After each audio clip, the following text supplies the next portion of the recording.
Abra sua Bíblia, por favor, no Evangelho de João, capítulo 6, versos 48 a 51. João 6, 48 a 51. Nós vamos fazer menção ao longo da nossa exposição a outros versículos desse mesmo capítulo e por isso eu peço que você já deixe sua Bíblia aberta para que você possa consultá-la, ok? Então, leiamos Evangelho de João, capítulo 6, versos 48 a 51. Eu sou o pão da vida. Os pais de vocês comeram o maná no deserto e morreram. Este é o pão que desce do céu, para que todo o que dele comer não pereça. Eu sou o pão vivo que desceu do céu. Se alguém comer desse pão, viverá eternamente. E o pão que eu darei pela vida do mundo é a minha carne. Palavra do Senhor. Ao longo de todos os evangelhos, nós podemos perceber que Jesus ele tratava as pessoas que se aproximavam dele com extrema paciência e tolerância. Muitas dessas pessoas se aproximavam de Jesus pelas motivações erradas ou com concepções equivocadas de quem Jesus era, ou da sua missão, ou do que é que ele requeria de quem quisesse segui-lo. Mais uma vez, nós vemos nessa passagem aqui, meus irmãos, a paciência de Jesus em ação com um grupo de pessoas que havia sido alimentado pela multiplicação de pães e peixes ao lado do mar da Galileia. Quando Jesus cruza para o outro lado do mar, essas pessoas o seguem não porque o reconheçam como quem ele é, Deus vindo em carne para salvar o seu povo, mas porque elas estavam famintas por mais pão. Se você observar com atenção, você vai ver que essas pessoas tratam Jesus de um modo até desrespeitoso. Veja só o verso 30 aqui do capítulo 6. Que sinal o Senhor fará para que vejamos e creiamos no Senhor? O que é que o Senhor pode fazer? Eles perguntam. Isso depois deles terem sido alimentados, uma multidão com 5 pães e 2 peixes. E eles perguntam que sinal Jesus vai fazer. Há pessoas, meus irmãos, que jamais se satisfazem por mais que a graça provedora suficiente de Deus as cubra de bênçãos todos os dias. Saúde, alimento, capacidade para trabalhar estão sempre à mesa, mas parece não ser suficiente para essas pessoas, não é mesmo?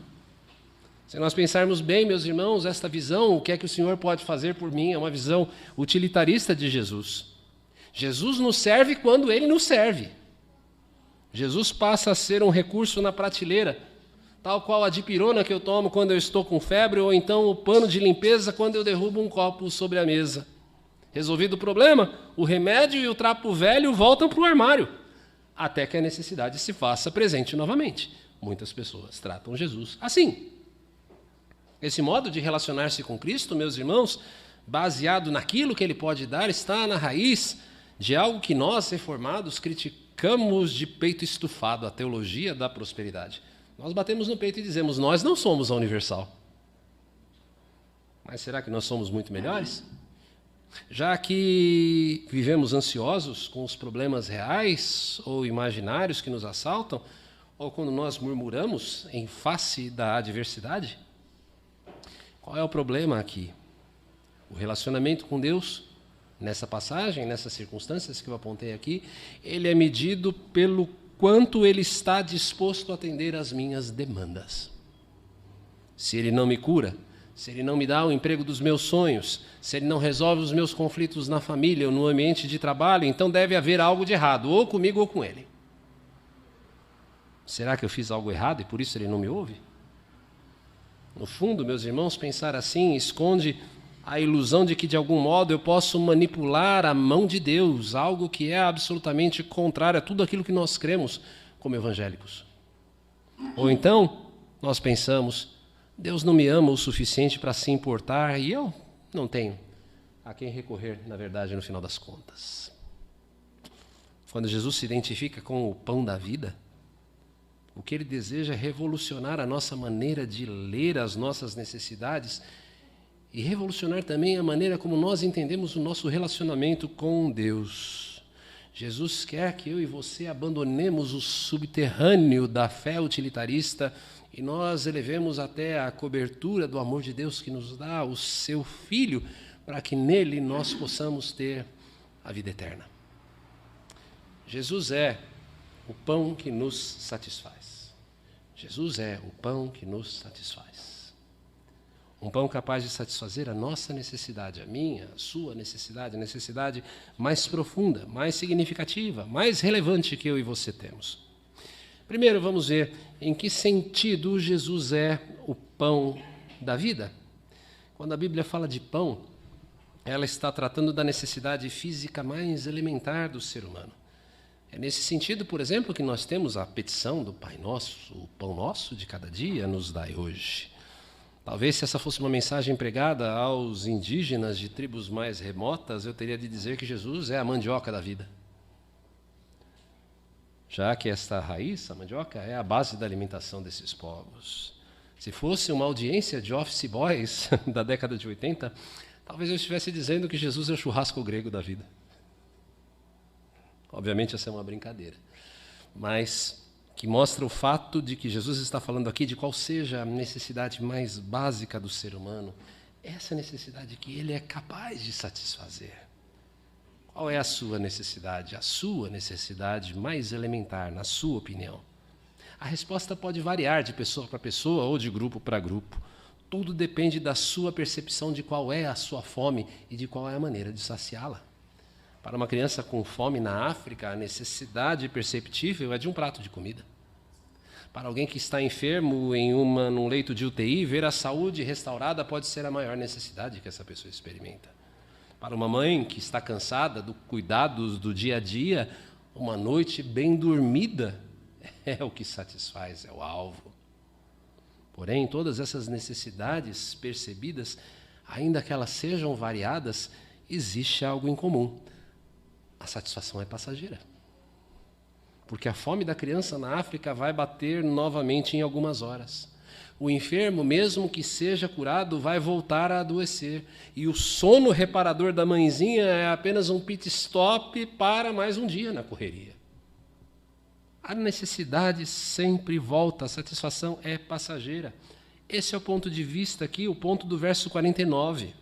Jesus faz uma comparação entre ele, o pão da vida, e o maná que Deus proveu para o seu povo no deserto.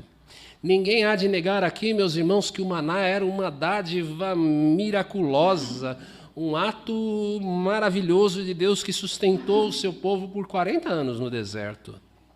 Todavia, todas as manhãs, o maná necessitava ser colhido. E toda aquela geração que se alimentou do maná no deserto morreu antes de chegar a Canaã. Ninguém discute que o maná era algo bom. O maná era algo bom, ele só não era capaz de trazer uma satisfação definitiva. É assim com toda a satisfação que você pode obter nessa vida. Há pessoas que se alegram em ter dinheiro, ou os prazeres do sexo e das drogas, ou a popularidade e a fama, ou o poder político. Há pessoas que buscam satisfação em coisas mais simples, como família, ou senso de pertencimento a um grupo. Nós agimos em relação às nossas necessidades, muitas vezes como a raposa do desenho do Pica-Pau. Dinheiro, iates, mansões, mulheres. Veja, todas essas coisas são tão boas quanto o maná, mas ainda assim como o maná elas passam. É essa a lição de Eclesiastes. Salomão escreveu como Eclesiastes como um homem velho que provou todas as coisas que o seu apetite poderiam desejar. Uma vida que para a maioria de nós seria uma vida invejável, daquelas que você vê apenas no programa do Amaury Júnior, ou na revista Caras, ou no perfil de Instagram de um influenciador famoso, para ser mais moderno, já que eu estou sendo tão oitentista aqui hoje. Mas qual é a sentença de Salomão sobre todas as coisas que ele experimentou? Vaidade. Sem sentido, correr atrás do vento. Jesus deseja dar a você muito mais do que o maná que perece quando o sol esquenta, muito mais do que os bolos de mel que eram feitos com ele e que iam embora depois de algumas horas. O que Jesus deseja dar a cada um de nós é a satisfação verdadeira, a satisfação perene, aquela que de modo algum pode ser retirada de nós. É isso que Jesus deseja lhe dar. E como é que se obtém esse pão? De onde vem? De onde vem o pão? Aqui nós temos uma semelhança entre o pão da vida e o maná, já que ambos são uma dádiva de Deus. Veja só o verso 50 do nosso texto. Este é o pão que desce do céu, para que todo o que dele comer não pereça. Este é o pão que desce do céu. Jesus deixa claro ao longo de toda a passagem que este pão somente Deus pode dar. Veja o verso 32. Ele diz: não foi Moisés que deu o pão a vocês. Não foi Moisés. Você deve se lembrar que uma das maldições da queda era o caráter penoso do trabalho. O homem iria arar a terra, semear com esforço e no final, junto com os frutos da terra, iriam vir as ervas daninhas. Isso quer dizer, meus irmãos, que nenhum esforço humano nesse mundo é completamente satisfatório. Sempre vai haver problemas, sempre vai haver dores, sempre vai haver esforço não recompensado até que a criação se veja livre do seu cativeiro. Mas a teologia reformada na qual nós cremos, ela considera esta maldição, na verdade, como uma bênção. Isso porque, ao negar ao homem a satisfação completa a partir dos seus esforços, Deus ele lança um ataque direto à idolatria da autossuficiência. Quando o pão desse mundo falha em nos alimentar, nós somos chamados a buscar mais além quem de fato pode nos satisfazer. É aqui que nós encontramos um Deus providente. Um Deus que cuida até mesmo de homens e mulheres rebeldes, blasfemos, inimigos de todo o bem. Quando a satisfação segundo esse mundo falha, então nós somos forçados a lembrar da verdade dita por Tiago, de que toda boa dádiva e todo dom perfeito vem lá do alto, descendo do Pai das luzes, em quem não pode existir variação ou sombra de mudança. Toda boa dádiva vem do alto. Mas é preciso cuidado aqui, porque Jesus não está falando apenas das bênçãos de Deus. Falar do pão da vida não é o mesmo que falar do que Deus faz por nós. O pão da vida não é o que Jesus faz. O pão da vida é o próprio Jesus. De todos os evangelhos, meus irmãos, nenhum deles trata de maneira tão completa e tão insistente sobre a encarnação que João. Desde o início, João apresenta Jesus como o Verbo de Deus, vindo em carne, cheio de graça e verdade, vindo para trazer vida eterna ao homem pecador que se entregara a ele pela fé. Jesus é o pão vivo que desceu do céu. Somente Jesus pode nos dar o alimento que satisfaz. Veja o verso 27. Somente Ele, o Filho do homem, pode nos dar. Ele é aquele a quem o Pai confirmou com o seu selo. Verso 29. Jesus é aquele a quem o Pai enviou a fim de que ele cumprisse toda a vontade do Pai. Que vontade é essa? Versos 39 e 40. Jesus veio para recolher todos os que o Pai escolheu para a ressurreição do último dia, para a vida eterna. Verso 44. Estes ouvirão e responderão positivamente a Jesus, para que, como diz o verso 58, eles possam viver eternamente. Para isso Jesus se fez carne e veio habitar entre nós. Jesus é o pão que desceu do céu. Essa é a verdadeira satisfação, a vida eterna com Deus. Não é apenas a promessa de que nossos espíritos irão descansar com Ele, mas também o nosso corpo. Essa é a nossa alegria. É isso que satisfaz a alma. De que maneira nós aplicamos essa verdade, meus irmãos, de que o pão da vida, que é Jesus, que desce do céu. Como lembra Paulo em 1 Timóteo, tudo que existe nesse mundo é bom se recebido com ações de graças. E nada é recusável. Isso para que você se alegre quando você for abençoado. Uma cura recebida, a oportunidade de se alimentar com os seus filhos ao redor da mesa, um amanhecer que você tem com saúde. Tudo isso é excelente. O cristão não deve ser um masoquista. O cristão não deve ser um estoico. Agora, se viver se resume a buscar essas coisas que eu acabei de mencionar, se nós vivemos na dependência dela para nossa alegria, ou se nós acreditamos que alguém, algum ser humano pode nos dar essa satisfação à parte de Deus, então nós estamos no caminho errado. E nós não devemos nos surpreender quando a frustração vem. Cristãos, meus irmãos, são peregrinos. Nós somos peregrinos. O nosso lugar não é aqui. O seu lugar não é aqui. Nós admiramos toda a beleza que há nesse mundo, nós admiramos toda a graça, nós admiramos toda a bondade, mas existe dentro de nós como que um incômodo, como o de que falta uma peça do quebra-cabeças da existência. Todo o ser humano experimenta isso de uma ou de outra forma. Como bem definiu Agostinho, naquela que provavelmente é a mais conhecida das frases das suas famosas confissões, Agostinho diz: tu nos formaste para ti mesmo, e inquieto está o nosso coração, até que encontre descanso em ti. Frase para você postar no seu Instagram hoje, agora. Clica lá, CP Antioquia, né? Faz a menção lá, cp.antioquia, é para você postar agora. Tu nos formaste para ti mesmo, e inquieto está o nosso coração, até que encontre descanso em ti. Acolha definitivamente em seu coração que somente Jesus é o pão da vida e que somente nele nós encontramos a satisfação de que nós realmente necessitamos, a satisfação de uma eternidade em comunhão com Deus. Só em Jesus. Agora, em que consiste esse pão? Em que é que consiste esse pão? E por que é que esse pão pode nos satisfazer eternamente, Guilherme? Qual o poder desse pão? Veja o final do verso 51, o que é que Jesus diz? E o pão que eu darei pela vida do mundo é a minha carne. Por que é que a geração do deserto morreu? Eles tinham maná todos os dias, não é mesmo? Porque o maná, meus irmãos, apesar de alimentar o corpo, não tinha poder de infundir vida em quem o recebia.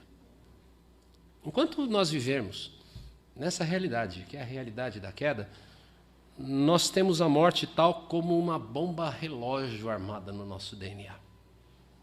Não importa o quanto você se cuide, não importa a sua alimentação perfeitamente equilibrada, não importa a sua rotina intensa de exercícios, não importa a sua disciplina em ir ao médico uma vez por ano.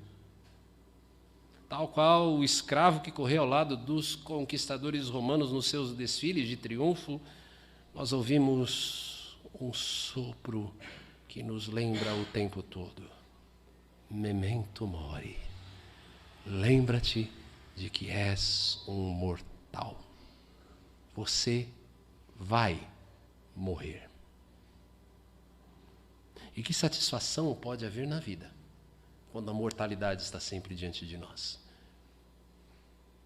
Se a vida se esgota em si mesmo, se essa vida em que nós vivemos se limita a comer, beber e se dar em casamento, como lembra o apóstolo Paulo, nós somos os mais infelizes dentre os homens. Com isso eu quero dizer que não pode haver completa satisfação enquanto a morte for uma variável presente.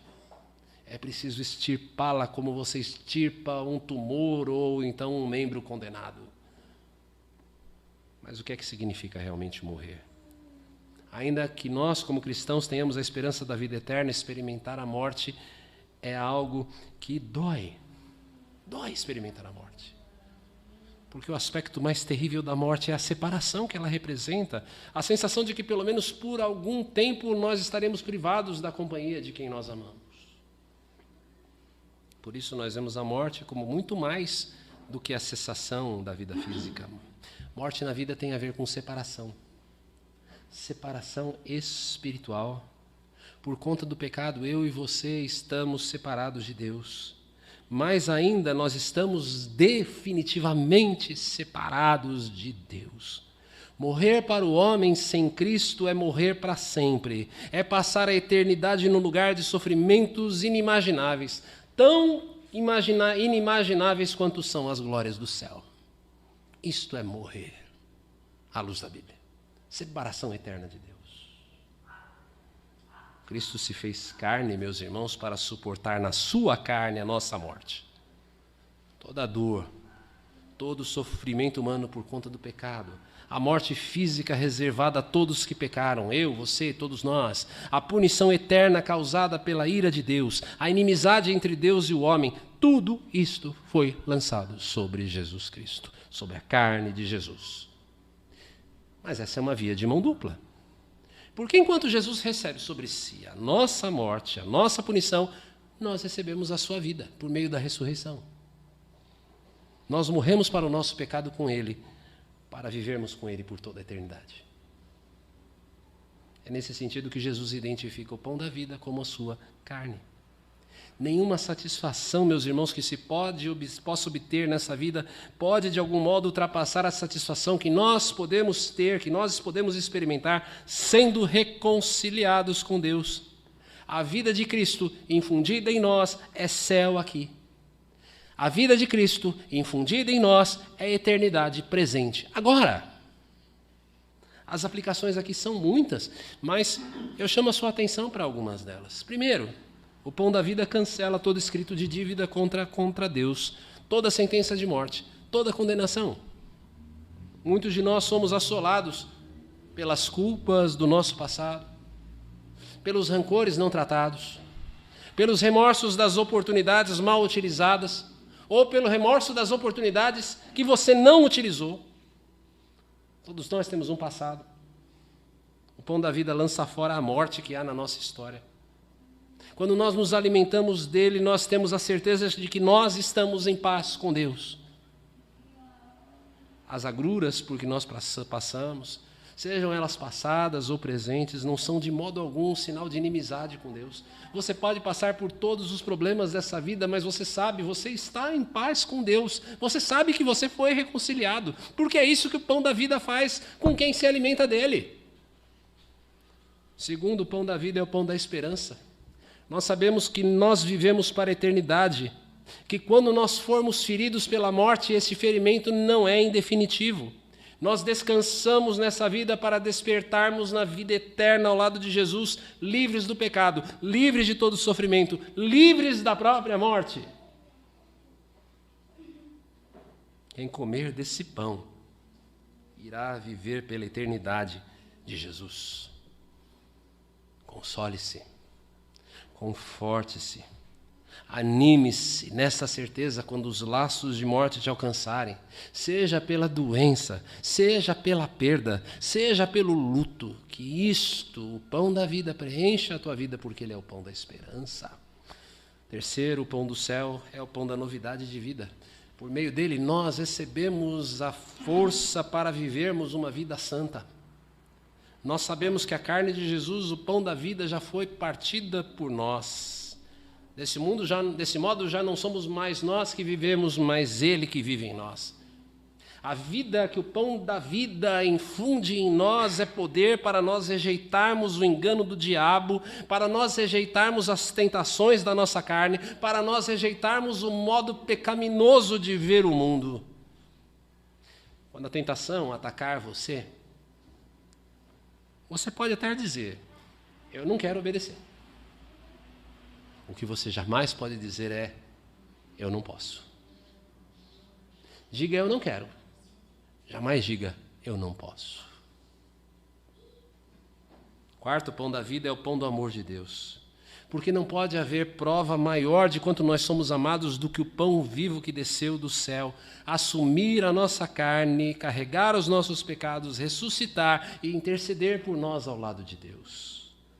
Nenhuma prova de amor pode ser mais abundante do que Cristo haver se dado por nós, por mim e por você. Mas a quem está reservado o pão da vida? E como é que nós nos apropriamos dele? Como nós nos apropriamos do pão da vida? Como é que se come desse pão? Como se come desse pão? Nos primeiros dias da perseguição romana, quando os cristãos se reuniam para comer a ceia do Senhor, como nós vamos fazer daqui a alguns instantes, cria-se que eles, os cristãos, e isso pensavam os de lado de fora, eles eram canibais, porque eles ouviam falar que nas festas de amor dos cristãos, os seus cultos, as suas ceias, os cristãos se alimentavam do corpo de Cristo. A lenda urbana dizia que uma criança pequena era sacrificada e um banquete então era realizado, e então os cristãos comiam o corpo de Cristo. Era assim que os romanos pensavam. É claro, nós sabemos que essa era apenas mais uma dentre as muitas infâmias que estavam associadas aos cristãos. E hoje em dia não é muito diferente, não é mesmo? Muito a nosso respeito é crido falsamente por quem é inimigo da fé. Nós, reformados, tampouco acreditamos na doutrina da transubstanciação, como os romanos, os romanistas, de que a hóstia, após a sua consagração, se torne o corpo de Cristo, literalmente falando. Nós não cremos nisso. Pão continua a ser pão e o suco de uva que você bebe continua a ser suco de uva. Não há qualquer mudança na matéria deles. A nossa doutrina é outra. Nós acreditamos que nós nos apropriamos do pão do céu, que é a carne de Cristo, por meio da fé. Por meio da fé. É pela fé que os efeitos vivificantes da obra de Cristo são aplicados a nós. Observe no texto, o verso 29. Veja aí, verso 29. Jesus respondeu: a obra de Deus é essa, que vocês creiam naquele que ele enviou. Agora, o verso 40. De fato, a vontade de meu Pai é que todo aquele que vir o Filho e nele crer tenha a vida eterna, e eu o ressuscitarei no último dia. Depois, agora, o verso 47. Em verdade lhes digo, quem crê em mim tem a vida eterna. Você notou a repetição?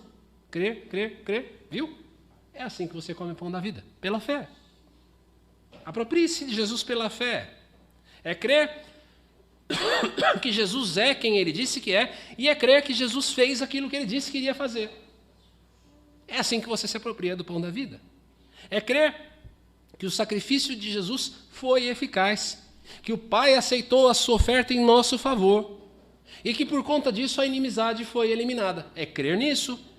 Significa que crer que o Senhor Jesus está à direita do Pai, e que sempre que nós recorremos a Deus, por meio dele, as nossas orações são ouvidas. Significa ainda esperar pela sua segunda vinda, na certeza de que ele vem extirpar a existência do pecado, ele vem para eliminar todos os efeitos da maldição da queda. Isso é crer. Isso é apropriar-se do pão da vida, é comer o pão da vida, é comer da carne de Jesus. Mas esse banquete do pão do céu, é para todos? É para todos? Certamente o sacrifício de Jesus seria mais do que suficiente para cobrir os pecados de toda a humanidade. Mas nem todos são convidados a tomar parte no pão vivo. Veja o verso 44, aí do nosso texto. Ninguém pode vir a mim se o Pai que me enviou não o trouxer, e eu o ressuscitarei no último dia. Ninguém pode vir a mim se o Pai não o trouxer. Isso quer dizer que a fé salvadora, meus irmãos, é uma dádiva de Deus. E Deus não oferece a dádiva a todos, mas a todos que, segundo o verso 45, foram ensinados por Deus, receberam dele a revelação de Jesus Cristo por meio do Espírito. Esses é que se alimentam do pão da vida.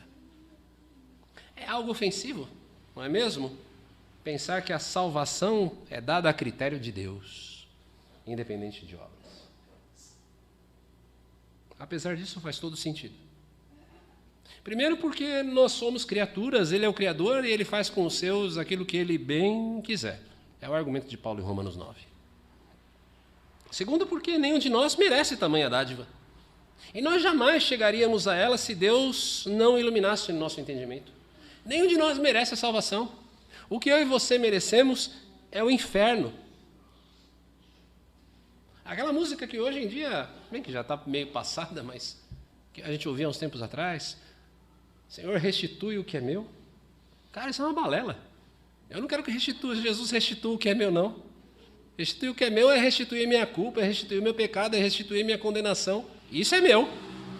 Isso é meu. Salvação é dádiva. É graça. A festa é dele. A festa é de Jesus. Nós somos os convidados e ele convida quem ele quer. Você pode reagir a essa verdade de dois modos distintos. Você pode se sentir ofendido pela suposta injustiça de Deus. Ou então, você pode ser grato pelo convite. Se nessa noite você ouviu do pão da vida, se nessa noite você percebeu a sua necessidade dele, se nessa noite o Espírito tocou no seu coração de que existe dentro de você uma necessidade que por mais que você faça, você não consegue ver saciada, esse é um sinal claro de que você é um convidado para o banquete. Se você hoje percebeu que existe, você entendeu que existe um pão e que você tem uma necessidade que não pode ser saciada por nada nesse mundo, e você crê que este pão, que é a carne de Jesus, que é o Senhor Jesus oferecido por você, pode saciar, é um sinal excelente de que o convite chegou na sua porta. Eu convido você então a responder como as pessoas que ouviam a Jesus: Senhor, dê-nos sempre desse pão. Senhor, dê-nos sempre desse pão. Amado Senhor,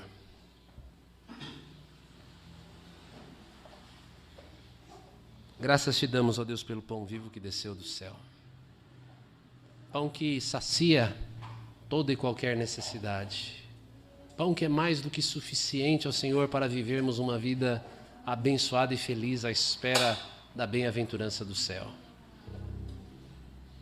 Dá-nos, Senhor, fome desse pão, principalmente daqueles que ainda não o provaram. Senhor, que Tu despertes esse apetite nas pessoas que ouviram essa mensagem e ainda hão de ouvir.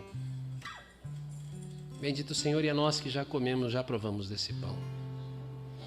Dá-nos, Senhor, nos alimentarmos dele mais uma vez, como faremos na ceia do Senhor, a fim de que nossa fé seja fortalecida e a nossa esperança, a nossa certeza e a nossa alegria estejam todas depositadas em Cristo Jesus. Dá-nos esta graça, Senhor.